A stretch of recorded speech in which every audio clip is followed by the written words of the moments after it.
नमस्कार, KP news 24/7 में आपका स्वागत है। मैं अश्विनी आपके साथ। आइए एक नजर डालते हैं आज की सुर्खियों पर। आइए शिवयोगी सिद्धराम, महायोगी वेमना और अंबिगरा चौड़ैया जयंती को भव्यता के साथ मनाएं, अपर कलेक्टर के निर्देश। कर्नाटका के मुख्यमंत्री, उप मुख्यमंत्री कांग्रेस नेताओं से मिलेंगे, चुनाव में मंत्रियों और रिश्तेदारों की जीत की संभावनाओं पर चर्चा करेंगे। कांग्रेस ने अपनी यात्रा का नाम बदला, 15 राज्यों से होकर गुजरेगी भारत जोड़ो न्याय यात्रा। राम को मांसाहारी बता चारों ओर से घिरे जितेंद्र आव्हाड, माफी मांगने के बाद भी नहीं थम रहा बवाल। वाईएसआरटीपी की अध्यक्षा शर्मिला कांग्रेस में शामिल हुई।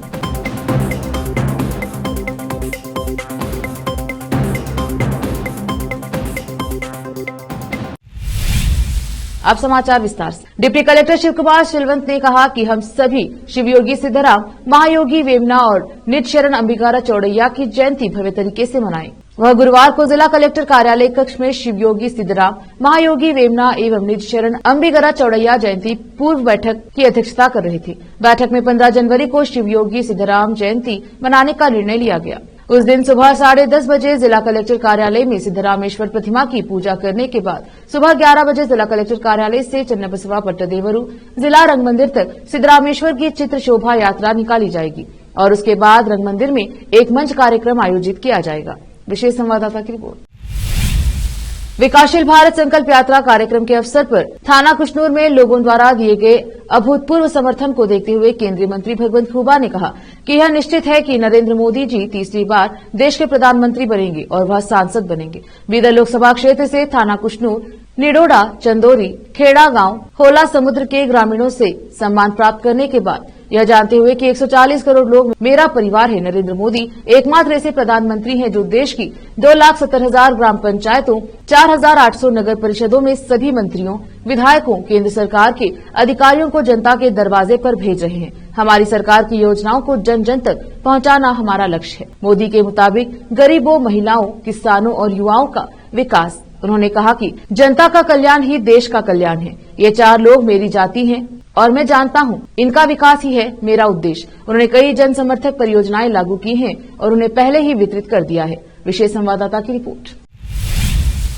नई दिल्ली में कांग्रेस आलाकमान द्वारा बुलाई गई बैठक में सीएम सिद्धरामैया और डिप्टी सीएम डीके शिव कुमार के शामिल होने से राज्य में मंत्रियों और उनके परिवार के सदस्यों को मैदान में उतारने के प्रमुख मुद्दे पर विस्तार से चर्चा होने की संभावना है। कांग्रेस के शीर्ष नेताओं ने लोकसभा चुनाव के लिए पार्टी की रणनीति और भारत न्याय यात्रा की तैयारियों पर चर्चा के लिए एक बैठक बुलाई है। कांग्रेस का लक्ष्य कर्नाटका की 28 में से कम 20 लोकसभा सीटें जीतने का है, लेकिन राजनीतिक पंडितों का मानना है कि पार्टी राज्य में 10 से 12 सीटों पर ध्यान केंद्रित कर सकती है और जीतने योग्य उम्मीदवारों की तलाश में है। लोकसभा निर्वाचन क्षेत्रों के लिए पर्यवेक्षकों के रूप में नियुक्त मंत्रियों ने प्रत्येक निर्वाचन क्षेत्र में 3 से 4 नामों को शॉर्टलिस्ट किया है और शिव कुमार को एक रिपोर्ट सौंपी है। सूत्रों के मुताबिक कोलार के लिए मंत्री के.एच. मुनियप्पा, बल्लारी के लिए बी. नागेंद्र, चामराजनगर के लिए डॉक्टर एच.सी. महादेवप्पा और बीदर के लिए ईश्वर खंड्रे के नाम शॉर्टलिस्ट किए गए हैं। मुख्यमंत्री सिद्धरामैया ने ऊर्जा और राजस्व विभाग के अधिकारियों को फीडर स्टेशनों के पास सौर पैनल स्थापित करने के लिए पूरे कर्नाटका में भूमि की पहचान करने का निर्देश दिया। उन्होंने जिला आयुक्तों को इसके लिए तत्काल आदेश और परिपत्र जारी करने का निर्देश दिया। कुसुमासी योजना को लागू करने और सौर ऊर्जा उत्पादन के विकेंद्रीकरण के लिए दोनों विभागों के अधिकारियों के साथ समीक्षा बैठक में सीएम ने निर्देश जारी किए।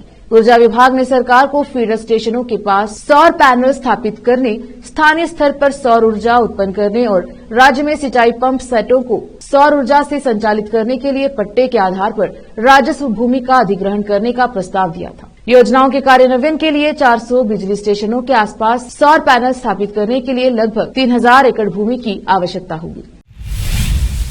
कलबुर्गी जिले के चिंचोली तालुके में कर्नाटका प्रदेश कुरबा संघ ने एसटी प्रमाण पत्र के लिए बड़े पैमाने पर विरोध प्रदर्शन किया। धरने के बारे में जिला अध्यक्ष गुरुनाथ पुजारी ने कहा कि कांग्रेस और भाजपा सरकार चरवाहा समाज के साथ अन्याय कर रहे हैं, जिसके लिए हम कनक गुरु पीठ तिनथानी ब्रज महास्वामी के नेतृत्व और मार्गदर्शन में लड़ रहे हैं। इस अवसर पर कुरबा समाज के अध्यक्ष हनुमान पुजारी चन्नाकर, रेवन सिद्धप्पा गालिकेश्वर, रवि पुजारी दस्तापुर, गोपाल गरमपल्ली, कई समुदाय के नेताओं, युवाओं और महिलाओं ने भाग लिया। एंकर पूजा की रिपोर्ट। रुकते हैं छोटे से ब्रेक के लिए, जल्द लौटेंगे ब्रेक के बाद।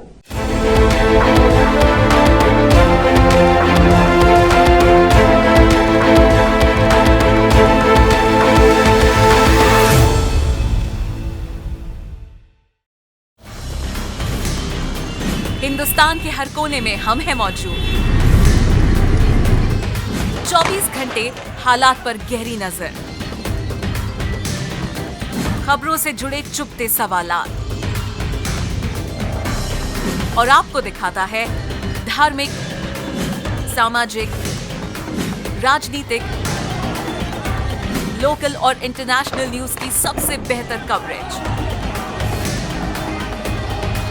जो आपको रखती है हर पल बाखबर। देश और दुनिया भर की खबर के लिए देखते रहें केपी न्यूज 24/7। ब्रेक के बाद स्वागत है आपका, देखते हैं समाचार। कांग्रेस पार्टी ने अपनी यात्रा का नाम बदल दिया है। इस यात्रा का नाम अब भारत जोड़ो न्याय यात्रा होगा। यह यात्रा अब 14 राज्यों की जगह 15 राज्यों से होकर गुजरेगी। मणिपुर की राजधानी इंफाल से 14 जनवरी को 12:30 बजे यह यात्रा शुरू होगी। कांग्रेस की भारत जोड़ो न्याय यात्रा 6,200 किलोमीटर की बजाय अब 6,700 किलोमीटर की दूरी तय करेगी। यह जानकारी कांग्रेस नेता जयराम रमेश ने एक प्रेस कॉन्फ्रेंस में दी है। उन्होंने बताया कि यह एक हाइब्रिड यात्रा होगी, जिसमें लोग पैदल भी चलेंगे और बस का भी इस्तेमाल किया जाएगा। उन्होंने कहा कि इस यात्रा के लिए हम इंडिया गठबंधन के सभी दलों के साथ ही सिविल सोसाइटी और राज्यों के छोटे दलों को हम निमंत्रण देते हैं। उन्होंने बताया कि मणिपुर में यह यात्रा 107 किलोमीटर की दूरी तय करेगी। यहाँ यह यात्रा 4 जिलों के 2 लोकसभा और 11 विधानसभा क्षेत्रों को कवर करेगी। जयराम रमेश ने कहा, मणिपुर के बाद नागालैंड, फिर असम, फिर अरुणाचल प्रदेश और फिर वापस असम आएंगे और वहां से मेघालय, फिर बंगाल, फिर बिहार, फिर झारखंड, ओडिशा, यूपी, गुजरात और महाराष्ट्र में जाएंगे। एनसीपी शरद पवार गुट के नेता जितेंद्र आव्हाड भगवान श्रीराम को मांसाहारी बताकर बुरी तरह से घिर चुके हैं। भाजपा अजित पवार गुट और शिंदे गुट समेत संतों ने भी आव्हाड पर कार्यवाही की मांग की है। यहां तक कि जितेंद्र आव्हाड के अपने दल के नेता भी उन्हें चुनावी सीजन में ऐसी बातें न बोलने की सलाह दे रहे हैं। ऐसे में बैकफुट पर आकर आव्हाड ने अपने बयान के लिए माफी भी मांगी, लेकिन फिर भी बवाल थमने का नाम नहीं ले रहा है। राष्ट्रवादी कांग्रेस पार्टी शरद पवार गुट का शिरडी में मेलावा चल रहा है। इस मेलावा में जितेंद्र आव्हाड ने पत्रकारों से मुलाकात में कहा कि प्रभु श्री राम यह मांसाहारी थे। 14 साल उन्होंने जो वनवास में गुजारे, जो जंगल में गुजारे, क्या उन्हें वहां पर खाने में क्या मिला होगा? हम प्रभु श्री राम के तरीके पर चल रहे हैं। इसके बाद से ही जितेंद्र आव्हाड के इस बयान पर बवाल हो रहा है। खुद को चारों तरफ से घिरा देखकर जितेंद्र आव्हाड ने अपने बयान के लिए माफी मांग ली है। आव्हाड ने कहा, मेरे कल के बयान से अगर किसी की भावना आहत हुई है तो मैं खेद व्यक्त करता हूं। शरद गुट के नेता एकनाथ खड़से ने भी आव्हाड को विवादास्पद बयान न देने की सलाह दी है। उन्होंने कहा कि आव्हाड के नजरिए से ये कहना सही हो सकता है, पर यह पार्टी का बयान नहीं हो सकता। चुनाव के माहौल में ऐसे विवादास्पद बयान देने से बचना चाहिए। अपनी ये शक्ति अन्य महत्वपूर्ण मुद्दों पर खर्च कीजिए। भाजपा नेता राम कदम ने भगवान राम को मांसाहारी बताने वाले बयान के लिए एनसीपी शरद पवार गुट के नेता जितेंद्र आव्हाड के खिलाफ मुंबई में एफआईआर दर्ज करने के लिए शिकायत दी है। इसके अलावा नासिक के पंचवटी में वीएचपी और साधु संतों ने आव्हाड की गिरफ्तारी की मांग की है और पुलिस स्टेशन में लिखित शिकायत दी है।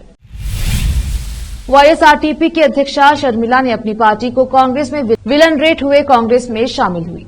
एआईसीसी अध्यक्ष मल्लिकार्जुन खड़गे और सांसद राहुल गांधी की मौजूदगी में वह कांग्रेस में शामिल हुई, जिससे खड़गे ने कांग्रेस का सकाफा पहनाकर पार्टी में उनका स्वागत किया। वाईएसआरटीपी 8 जुलाई 2021 को स्थापित हुई थी और एक भी चुनाव में भाग नहीं लिया था। इसको देखते हुए कांग्रेस शर्मिला को तेलुगु राज्य में अहम जिम्मेदारी सौंप सकती है। वक्त एक और छोटे से ब्रेक का, जल्द लौटेंगे ब्रेक के बाद।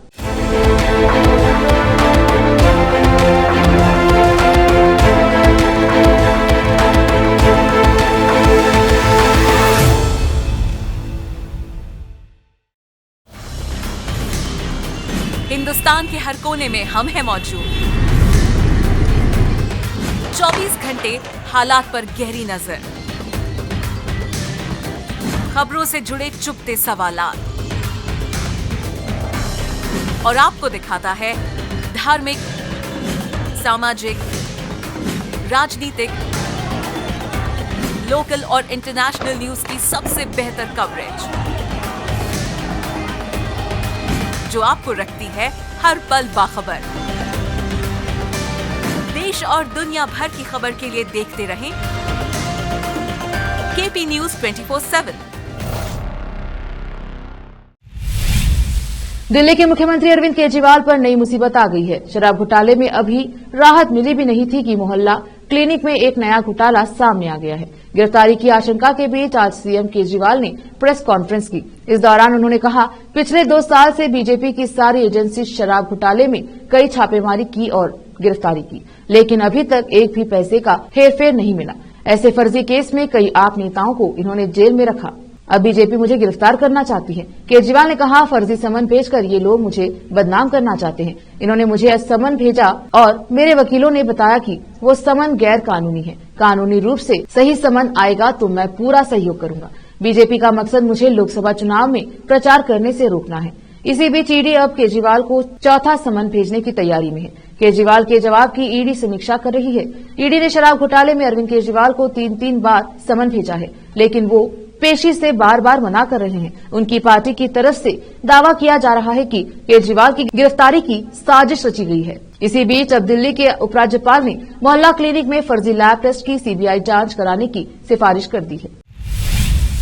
कांग्रेस पार्टी की आज हुई बैठक में जीएस प्रभारियों, पीसीसी अध्यक्षों ने भाग लिया। इस बाबत कांग्रेस पार्टी के राष्ट्रीय अध्यक्ष मल्लिकार्जुन खड़गे ने कहा कि महत्वपूर्ण बैठक में पधारे सभी महासचिवों, इंचार्जों, पीसीसी अध्यक्षों और सीएलपी नेताओं का स्वागत करता हूं। आप सबको नए साल की बहुत बधाई। उन्होंने कहा कि इस बैठक का एजेंडा है 2024 के लोकसभा चुनाव में जीत सुनिश्चित करना और भारत न्याय यात्रा की विस्तार से तैयारी करना। हमारे लिए दोनों की सफलता जरूरी है, इसीलिए हम सबको इस बीच में काफी समय देना है और चर्चा करना है। खड़गे ने कहा कि 19 दिसंबर 2023 को दिल्ली में विपक्षी गठबंधन की चौथी बैठक में सीट बंटवारे, ईवीएम और सारे जरूरी मुद्दों पर चर्चा हुई। सीट बंटवारे पर बातचीत के लिए हमारी नेशनल अलायंस कमेटी राज्य इकाइयों के साथ चर्चा कर रही है।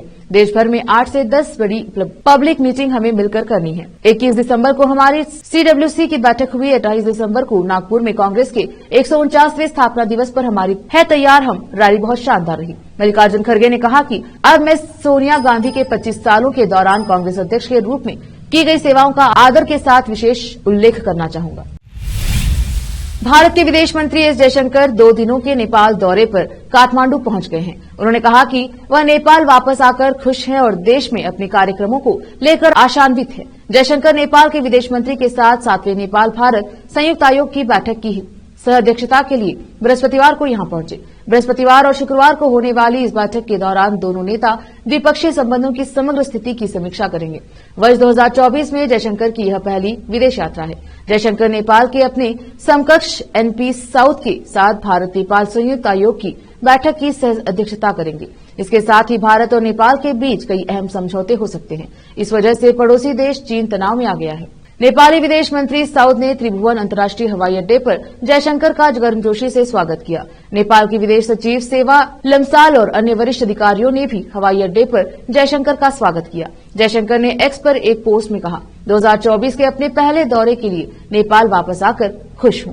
अगले 2 दिन में होने वाले कार्यक्रमों में शामिल होने के लिए उत्सुक हूं। भारत नेपाल संयुक्त आयोग की स्थापना 1987 में हुई थी और यह दोनों पक्षों को द्विपक्षीय साझेदारी के लिए सभी पहलुओं की समीक्षा करने के लिए मंच प्रदान करता है। अमेरिका में दिल दहलाने वाले हुए एक अग्निकांड में 4 बच्चों की जलकर दर्दनाक मौत हो गई। बताया जा रहा है कि अमेरिका के उत्तरी कनेक्टिकट में मंगलवार रात एक घर में आग लगने से यह हादसा हुआ। इस दौरान घर में 4 बच्चों की झुलसने से मौत हो गई। वहीं इसकी 19 वर्षीय बहन अपनी जान बचाने के लिए दूसरी मंजिल की खिड़की से नीचे कूद गई। दमकल कर्मियों को बचाव कार्य के लिए काफी मशक्कत करनी पड़ी। अधिकारियों ने यह जानकारी दी है। स्थानीय अग्निशमन अधिकारी जॉन रोचे ने बताया कि आग लगने की सूचना रात लगभग 10:30 पर मिली और 5 मिनट बाद ही अग्निशमन कर्मी मौके पर पहुंच गए। अग्निशमन और स्थानीय अधिकारियों ने बताया कि सोमर शहर में हुई इस घटना में जान गंवाने वाले बच्चों की उम्र 5 से लेकर 12 वर्ष की थी। वे सभी अपनी मां और 3 अन्य भाई बहनों के साथ घर के एक हिस्से में रहते थे। शहर के फर्स्ट सेलेक्टमैन टीम कीनी ने कहा कि घटना के समय बच्चों की मां घर पर नहीं थी और उनकी देखभाल कर रही 19 वर्षीय बेटी अपनी जान बचाने के लिए दूसरी मंजिल की खिड़की से कूद गई। हालांकि आग लगने के कारणों का पता नहीं चल पाया है। राज्य और स्थानीय अधिकारी मामले की जांच में जुटे हैं। फिर से एक नजर आज की सुर्खियों पर। आइए शिवयोगी सिद्धराम, महायोगी वेमना और अंबिगरा चौड़ैया जयंती को भव्यता के साथ मनाएं, अपर कलेक्टर के निर्देश। कर्नाटक के मुख्यमंत्री उप मुख्यमंत्री कांग्रेस नेताओं से मिलेंगे। चुनाव में मंत्रियों और रिश्तेदारों की जीत की संभावना पर चर्चा करेंगे। कांग्रेस ने अपनी यात्रा का नाम बदला, 15 राज्यों से होकर गुजरेगी भारत जोड़ो न्याय यात्रा। राम को मांसाहारी बता चारों ओर से घिरे जितेंद्र आव्हाड, माफी मांगने के बाद भी नहीं थम रहा बवाल। वाईएसआरटीपी की अध्यक्षा शर्मिला कांग्रेस में शामिल हुई।